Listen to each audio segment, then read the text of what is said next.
Hello everyone, this is Anita. Welcome back to our channel knowledge network. इस चैनल पर CSGM university या Kanpur university की बीएड की क्लासेस चल रही हैं, जिसमें हम बीएड सेकेंड सेमेस्टर के पेपर 1 को कवर कर रहे हैं, जिसका नाम है पेडागोजी ऑफ फिजिकल साइंस।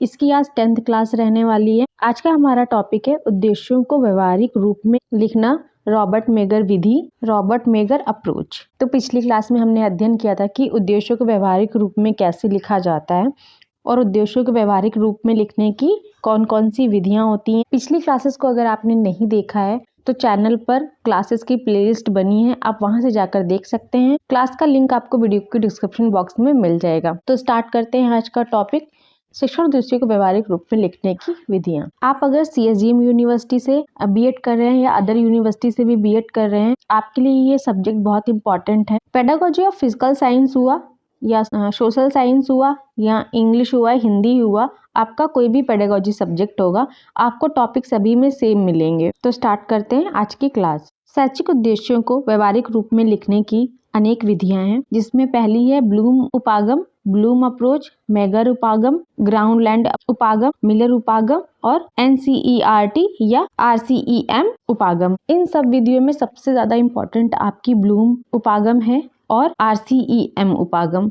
ठीक है, हम ब्लूम अप्रोच को हम लोगों ने पहले ही डिस्कस कर लिया है। अगर आज आप इस क्लास को पहली बार देख रहे हैं तो आप जाके पिछली क्लासेस को देख लीजिए, क्योंकि तभी आपको आज की क्लास समझ में आएगी। मोस्ट इम्पॉर्टेंट ब्लूम अप्रोच है। अगर आपने इसको प्रॉपर तरह से अध्ययन कर लिया तो बाकी की मेथड्स आपको बहुत आसानी से आ जाएंगे। और दूसरा हमारा इम्पोर्टेंट मेथड है आरसीईएम अप्रोच। ये दो आपके लिए बहुत इंपॉर्टेंट है और दो को आपको बहुत अच्छे से देखना है। इन दोनों को भी हम लोग थोड़ा थोड़ा पढ़ लेंगे, क्योंकि आपको विधियों के बारे में पता होना चाहिए कि इन सभी विधियों में मुख्यतः क्या अंतर है, क्या भिन्नताएं हैं। भले ही कानपुर यूनिवर्सिटी का जो पेपर है वो ऑब्जेक्टिव आता है, लेकिन आपको सेकेंड सेमेस्टर का जो पेपर है उनके बारे में डिटेल से पता होना चाहिए, जिसे आगे चलकर आपको ही बेनिफिट होगा। एक बार अगर आपने इस पेपर को डिटेल से पढ़ लिया तो आपको इस सेमेस्टर में कोई भी प्रॉब्लम नहीं होने वाली है।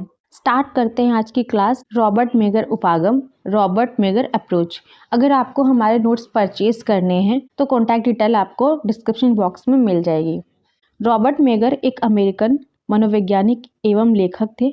मानव प्रदर्शन को समझने और बेहतर बनाने के लिए, उन्हें सीखने के उद्देश्यों को तैयार करने के लिए तथा एक रूपरेखा विकसित करने के लिए जाना जाता है।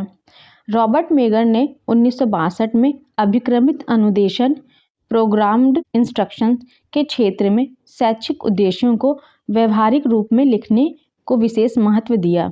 तो इन्होंने 1962 में अपनी विधि को प्रस्तुत किया था और अभिक्रमित अनुदेशन के क्षेत्र में अपने शैक्षिक उद्देश्यों को व्यवहारिक रूप में लिखा। मेगर ने ज्ञानात्मक तथा भावनात्मक पक्षों के उद्देश्यों को व्यवहारिक रूप में लिखने का प्रयास किया था। देखो, जो ब्लूम टैक्सोनॉमी थी उसमें शिक्षा के उद्देश्यों को व्यवहारिक रूप में लिखा गया था। पहला था ज्ञानात्मक उद्देश्य, दूसरा था भावनात्मक उद्देश्य, तीसरा था क्रियात्मक या मनोशारीरिक उद्देश्य। ठीक है, तो ब्लूम ने 3 उद्देश्यों का वर्गीकरण प्रस्तुत किया था, जबकि रॉबर्ट मेगर ने 2 उद्देश्य, ज्ञानात्मक उद्देश्य और भावनात्मक उद्देश्यों को व्यवहारिक रूप में लिखने का प्रयास किया था। इन्होंने क्रियात्मक उद्देश्य या जिसे साइकोमोटर डोमेन कहते हैं उस पक्ष में अपने उद्देश्यों को नहीं लिखा। ये विशेष पॉइंट आप लोग ध्यान रखिएगा। मेगर ने प्रत्येक उद्देश्यों को लिखने के लिए कार्य सूचक क्रियाओं एक्शन वर्ब का प्रयोग किया था। मेगर ने उद्देश्यों को व्यवहारिक रूप में लिखने के लिए ब्लूम टैक्सोनॉमी को आधार माना था। तो रॉबर्ट मेगर ने शैक्षिक उद्देश्यों को व्यवहारिक रूप में लिखने की जो विधि प्रस्तुत की थी उसमें इन्होंने ब्लूम टैक्सोनॉमी को आधार माना था। देखो, वैसे तो शैक्षिक उद्देश्यों को व्यवहारिक रूप में लिखने की अनेक विधियां हैं, लेकिन जो ब्लूम टैक्सोनॉमी है ना, वो पूरी एक संपूर्ण विधि है, क्योंकि इसमें इन्होंने तीनों पक्षों का वर्गीकरण किया है। इसलिए मेगर ने उद्देश्यों को व्यवहारिक रूप में लिखने के लिए ब्लूम टैक्सोनॉमी को आधार माना था। इस प्रक्रिया के माध्यम से एक छात्र के व्यवहार और सीखने की प्रक्रिया को व्यवहारिक शब्दों में लिखा जा सकता है और आसानी से उनका मूल्यांकन और मापन किया जा सकता है। तो जो मेगर ने उपागम प्रस्तुत किया उसके द्वारा छात्र के व्यवहार और सीखने की प्रक्रिया को शब्दों में लिखा जा सकता है और आसानी से मूल्यांकन और मापन किया जा सकता है। आगे हम समझते हैं रॉबर्ट मेगर उपागम विधि के सोपान, स्टेप ऑफ रॉबर्ट मेगर्स अप्रोच। तो पहला स्टेप है सबसे पहले छात्रों की विशिष्ट उपलब्धियों अर्थात अंतिम व्यवहारों, जिसे टर्मिनल बिहेवियर कहा जाता है, जिनको विकसित करना शिक्षण का लक्ष्य है, उनका निर्धारण किया जाता है या उनको पहचाना जाता है, जिससे उद्देश्यों की प्राप्ति के लिए साक्षियां प्राप्त हो सके। रॉबर्ट मेगर विधि का फर्स्ट स्टेप है छात्रों के अंतिम व्यवहार, जिसे टर्मिनल बिहेवियर कहा जाता है, उसका निर्धारण किया जाता है और उसको पहचाना जाता है, जिससे उद्देश्यों को प्राप्त करने के लिए साक्षियां प्राप्त हो सके। देखिए, किसी प्रकरण या टॉपिक को पढ़ाने के बाद छात्रों के व्यवहार में क्या परिवर्तन आएगा, उनका अपेक्षित व्यवहार क्या होगा, उनका अंतिम व्यवहार क्या होगा या टर्मिनल बिहेवियर क्या होगा, सबसे पहले हम उसको निर्धारित करते हैं। फिर सेकेंड स्टेप में है वांछित व्यवहारों एक्सपेक्टेड बिहेवियर की परिभाषा तथा व्याख्या इस प्रकार की जानी चाहिए जिससे ऐसी परिस्थितियां कंडीशन उत्पन्न हो जाए कि छात्र वांछित व्यवहार कर सकें। थर्ड स्टेप है हमारा वांछित मानदंड का विशिष्टीकरण निर्धारण किया जाना चाहिए, जिससे यह मालूम हो जाए कि छात्रों में कम से कम कौन सा और किस समय तक व्यवहार अपेक्षित है। तो थर्ड में क्या करना है, तो जो छात्र का अपेक्षित व्यवहार है, जो विशिष्ट व्यवहार है या जो एक्सपेक्टेड बिहेवियर है, उसका विकास कम से कम और किस सीमा तक अपेक्षित होगा। जैसे छात्र का कोई गुण है, वह किस सीमा तक विकसित होगा। तो ये हमारा थर्ड स्टेप हो गया। तो ये हो गए रॉबर्ट मेगर के 3 स्टेप।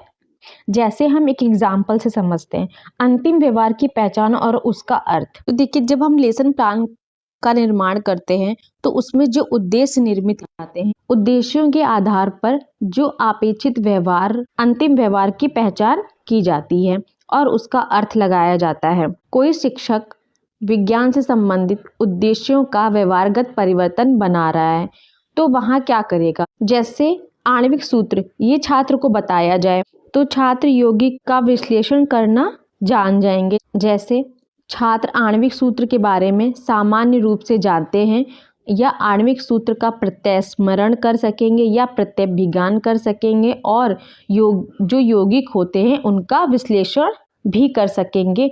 तो इस प्रकार से हम छात्र के अंतिम व्यवहार और उसका अर्थ ज्ञात करते हैं। आई होप यहाँ तक आपको समझ में आ गया होगा।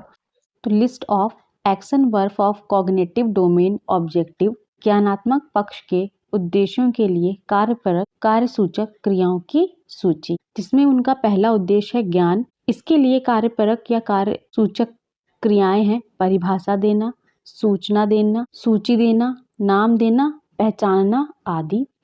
सेकंड उनका उद्देश्य है बोध, जिसमें कार्यसूचक क्रियाएं हैं बदलना, वर्गीकरण करना, पहचानना, संकेत देना, निर्णय लेना, नाम देना, अनुवाद करना आदि।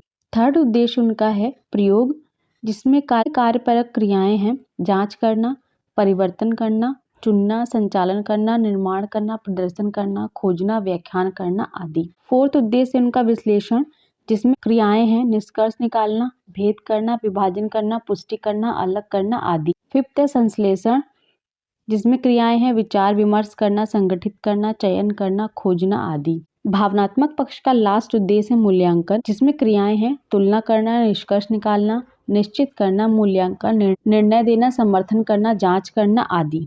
तो ये हो गई ज्ञानात्मक उद्देश्यों के लिए कुछ कार्यपरक क्रियाएं, जिनका प्रयोग रॉबर्ट मेगर ने अपने उद्देश्यों में किया था। नेक्स्ट है इनका भावनात्मक उद्देश्यों के लिए कार्यपरक कार्यसूचक क्रियाएं। पहला है अग्रहण, स्वीकार करना, पूछना, ध्यान देना, पकड़ना, खोजना, प्रयोग करना, पच लेना, सुनना आदि क्रियाएं सम्मिलित हैं। दूसरा उद्देश्य है अनुक्रिया, जिसकी क्रियाएं हैं उत्तर देना, सहायता करना, पूरा करना, निकालना, विकसित करना, विचार विमर्श करना, नाम देना आदि। नेक्स्ट उद्देश्य है आकलन करना, इसकी क्रियाएं हैं पूरा करना, चुनना, विकसित करना, भेद करना, संकेत देना, भाग लेना आदि। नेक्स्ट उद्देश्य है संगठन, जिससे संबंधित क्रियाएं हैं जोड़ना, परिवर्तन करना, तुलना करना, पूरा करना, निर्धारित करना, पता लगाना आदि। लास्ट उद्देश्य है इनका स्वाभाविकरण, जिससे संबंधित क्रियाएं हैं स्वीकार करना, बदलना, निर्णय करना, प्रदर्शित करना, विकसित करना, सम्मान करना आदि। तो ये थी भावनात्मक उद्देश्यों और ज्ञानात्मक उद्देश्यों से संबंधित कुछ कार्य सूचक क्रियाएं जिनका प्रयोग मेगर विधि में उद्देश्यों को व्यवहारिक रूप में लिखने के लिए किया जाता है। आई होप आपको रॉबर्ट मेगर विधि समझ में आ गई होगी। विधि है हमारी ग्रोनलुंड विधि। इस विधि का विकास N.E. ग्रोनलुंड ने किया था। यह विधि उपयुक्त विधि की अपेक्षा अधिक लोकप्रिय है। मतलब ये जो ग्रोनलुंड की विधि है यह मेगर की विधि की अपेक्षा अधिक लोकप्रिय है। इस विधि में उद्देश्यों को व्यवहारिक रूप में लिखने के 2 सोपान मतलब 2 स्टेप हैं। Step of Gronlund method. पहला स्टेप है सर्वप्रथम सामान्य उद्देश्य शैक्षिक उद्देश्य लिखे जाएं। तो इस स्टेप में हम विषय से संबंधित व्याकरण का सामान्य उद्देश्य या शैक्षिक उद्देश्य लिखते हैं। सेकंड स्टेप है हमारा सामान्य उद्देश्य के लिए उपयुक्त विशिष्ट उद्देश्य लिखिए जिनसे सामान्य उद्देश्यों की प्राप्ति परिलक्षित हो। मतलब हम पहले सामान्य उद्देश्य लिखेंगे फिर उस टॉपिक से संबंधित उसके विशिष्ट उद्देश्य लिखेंगे। जैसे हमें विज्ञान विषय पढ़ाना है तो विज्ञान का जो सामान्य उद्देश्य होता है वो क्या हो गया कि छात्रों में वैज्ञानिक दृष्टिकोण का विकास करना है, ये इसका सामान्य उद्देश्य हो गया। और अब विज्ञान विषय से संबंधित उसके टॉपिक से संबंधित जो विशिष्ट उद्देश्य बनाएंगे वो क्या रहेंगे। जैसे हमारा टॉपिक है प्रकाश संश्लेषण, तो बच्चे प्रकाश संश्लेषण की प्रक्रिया को समझेंगे या परिभाषित करेंगे, ये उसके विशिष्ट उद्देश्य हो गए। ठीक है, तो इसमें 2 स्टेप है। पहले में हम टॉपिक से संबंधित उसके सामान्य उद्देश्य लिखेंगे, फिर टॉपिक से संबंधित उसके विशिष्ट उद्देश्य लिखेंगे। विशिष्ट व्यवहारों की सूची बनाते समय संबंधित कार्य क्रियाओं एक्शन वर्ब का प्रयोग करना चाहिए। तो इसमें जो भी हम विशिष्ट उद्देश्य बना रहे हैं उनसे जो भी संबंधित कार्य क्रियाएं हैं एक्शन वर्ब है जो ऊपर दी हुई हैं उन्हीं सूची का प्रयोग करके हम विशिष्ट उद्देश्य लिखना होता है इस विधि में। तो ये हो गई ग्रोनलुंड विधि। तो आज हमने 2 विधियां पढ़ ली हैं, एक रॉबर्ट मेगर विधि और एक ग्रोनलुंड विधि। आज की क्लास यहीं पे समाप्त होती है। नेक्स्ट क्लास में हम लोग डिस्कस करेंगे रॉबर्ट मिलर की विधि। आई होप आपको आज की क्लास अच्छी लगी हो। अगर अच्छी लगी हो तो लाइक शेयर सब्सक्राइब जरूर करिएगा जिससे मुझे भी मोटिवेशन मिले। और अगर आपको कोई प्रॉब्लम है टॉपिक से रिलेटेड या आप आगे क्या पढ़ना चाहते हैं तो कमेंट सेक्शन में ज़रूर बताइएगा। मिलते हैं नेक्स्ट क्लास में। Till then take care.